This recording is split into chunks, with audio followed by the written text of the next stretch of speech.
ketika jalan desa ini mantap, mobilitas masyarakat di desa akan naik dan itu bisa meningkatkan produktivitas ekonomi masyarakat setempat.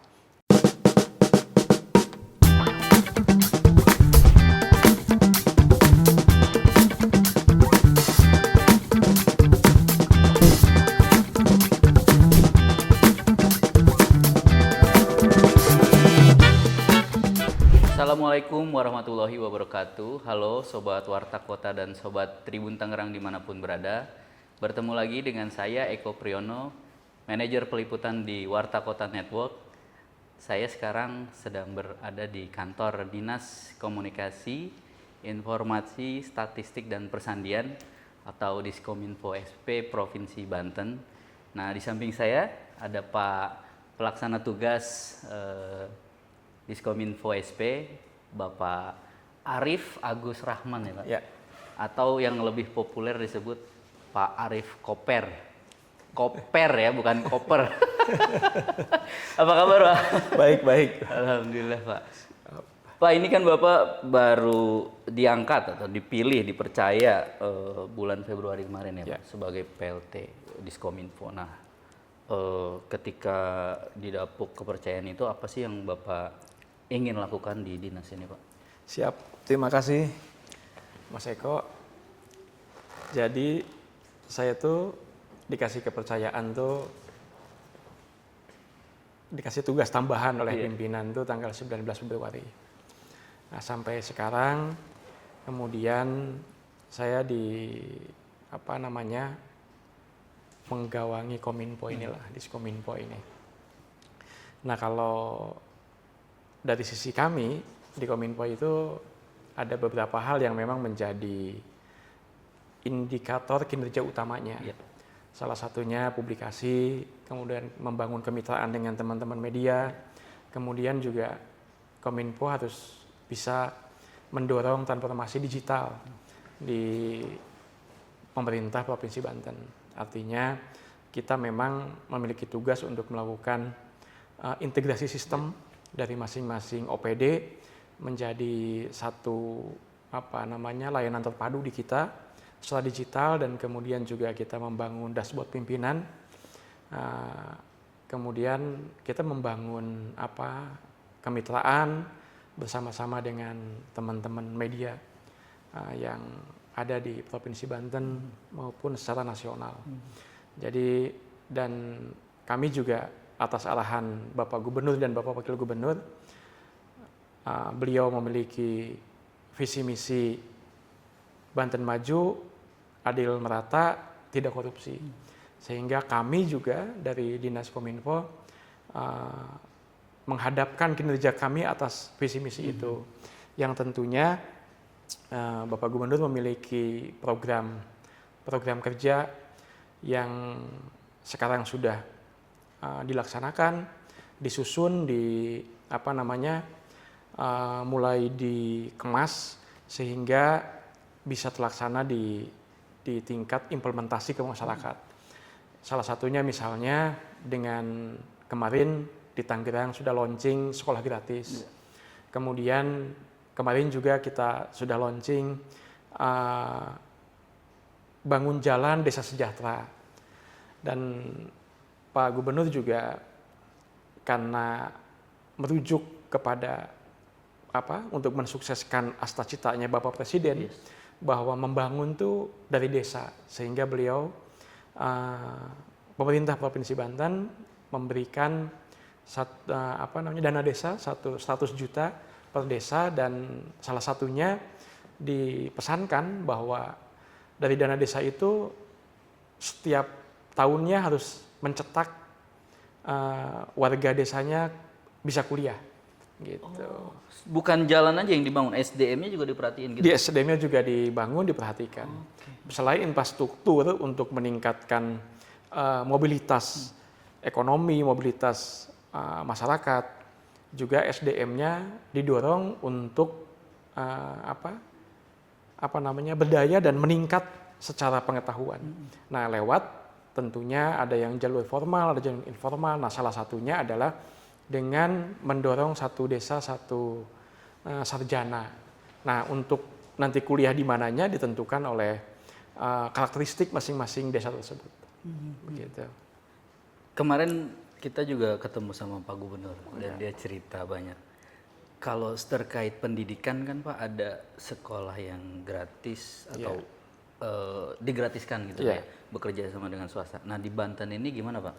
Jadi di Banten ini untuk Provinsi Banten memberi kewenangan kepada SMA, SMK, dan SKH itu memang sudah gratis. Nah program kerja Pak Gubernur dan Pak Wakil Gubernur itu diarahkan untuk sekolah swasta yang SMA, SMK maupun SKH. Nah, jadi yang swasta ini yang kita dorong untuk bisa gratis. Dan bahkan ya ketika orang misalnya tidak masuk ke negeri, dia bisa memiliki pilihan ke swasta dengan gratis. Tentunya memang ini juga disesuaikan bagaimana supaya tepat sasaran, begitu, kepada difokuskan, diutamakan kepada ya kalangan yang menengah ke bawah, gitu. Itu menjadi komitmen beliau betul, bahwa beliau selalu berpesan kepada kami dan bahkan kepada semua masyarakat Banten, marilah kita memiliki harapan dan memelihara harapan. Karena dengan memiliki harapan, memelihara harapan, kita akan optimis bahwa apa yang dilakukan oleh kita, insya Allah berhasil. Yang terpenting adalah kita stay satu-satu atau pelan-pelan, tapi dikerjakan semua. Nah itu insya Allah kita bisa melewatinya. Gitu. Berarti fokus Pak Gubernur, saya potong. Fokus Pak Gubernur adalah tadi ya menuntaskan janji-janji selama kampanye kemarin, kira-kira gitu. Pernah ada pemikiran ya dia meninggalkan sesuatu bangunan yang monumental atau di kita kan ada Stadion Banten. Nah, itu gimana ya melanjutkannya? Ya, bis itu atau stadion yang sudah dibangun itu akan tingkatkan kebermanfaatannya dari posisi sekarang, terutama mungkin di awal harus diperhatikan dulu infrastrukturnya, karena kita harus juga di situ mulai dibangun akses jalan, kemudian fasilitas-fasilitas olahraga lainnya juga dibangun di sekitar situ, sehingga stadion tersebut memiliki nilai kebermanfaatan yang bisa dirasakan oleh semua masyarakat. Nah, terkait dengan legacy nanti beliau, yang paling penting adalah bahwa tadi Banten harus adil secara budaya, demokratis secara politik, sejahtera secara ekonomi, dan tidak korupsi tentunya. Nah, sehingga pesan ini adalah pesan moral yang harus kita jaga bersama, karena bagaimanapun pemerintahan yang bersih yang bisa dipercaya oleh masyarakat. Kalau kita tidak bersih, ya masyarakat tidak bisa percaya dan tidak bisa menggantungkan harapan. Nah, makanya tugas kita adalah bagaimana melayani semua lapisan masyarakat.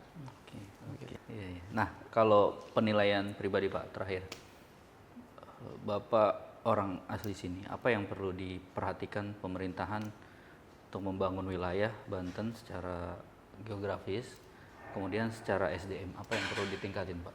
Karena Bapak udah di dalam nih. Iya. Artinya bisa kasih masukan lebih detail kan ya ke gubernur gitu. Iya. Diskusi saya dengan Pak Gubernur maupun Pak Wakil Gubernur, ya apa yang menjadi visi misi beliau itu udah tepat ya menurut saya. Karena memang di sisi infrastruktur ya harus ditingkatkan, karena bagaimanapun